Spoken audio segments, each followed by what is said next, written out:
1880-1923, c'est Mauboussin dans l'émotion.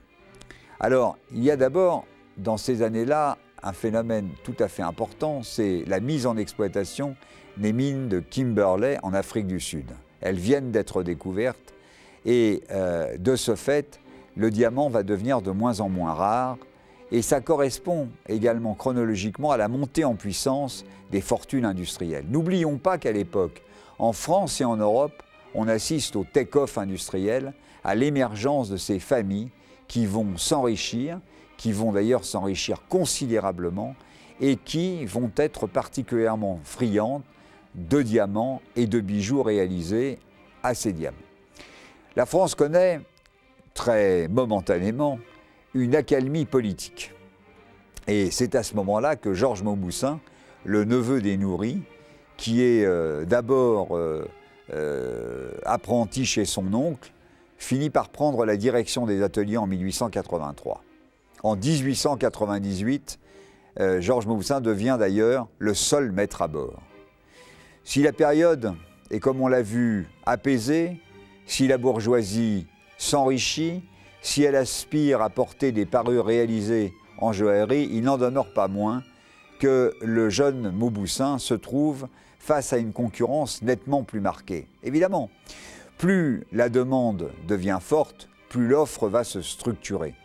Et on va voir apparaître de nombreux nouveaux joailliers puissants, les grands Falise, Massin, Mélériau, Weber, Vièze, qui occupent considérablement le terrain, tandis qu'arrivent de nouveaux entrants, Cartier et Boucheron, et qui se lancent, Cartier et Boucheron, avec bonheur, sur la scène joaillière.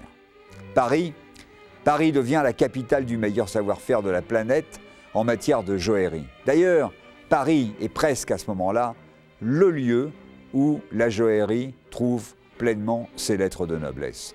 On invente l'usage du platine qui allège les montures, on poursuit les formules à succès, mais les motifs du XIXe siècle finissent par être redondants.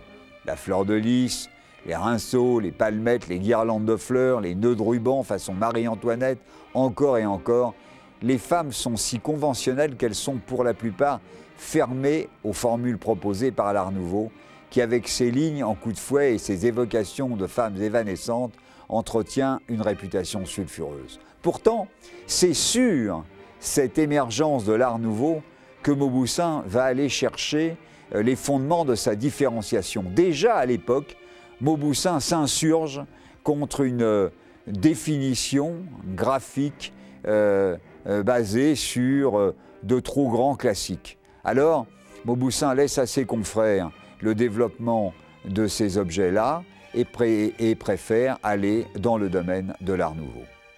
Passé l'épisode de la Grande Guerre, Georges Mauboussin, en visionnaire, ressent la nécessité de se rapprocher du quartier de l'Opéra et déménage rue de Choiseul en 1923. Mauboussin est à l'époque une nouvelle fois une maison révolutionnaire car la maison décide en effet de s'implanter là où il n'y a pas de confrères.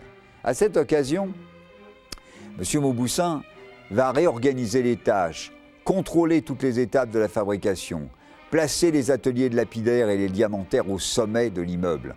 Les dessinateurs, les joailliers, les sertisseurs, les polisseuses se situeront par contre au-dessus directement des salons de vente et d'exposition situés au premier étage. Mais aucune vitrine ne sera directement sur la rue, car à cette époque-là, la clientèle est encore farouchement attachée à la confidentialité de ses achats. C'est, à tout le moins, ce que les joailliers croient à cette époque-là.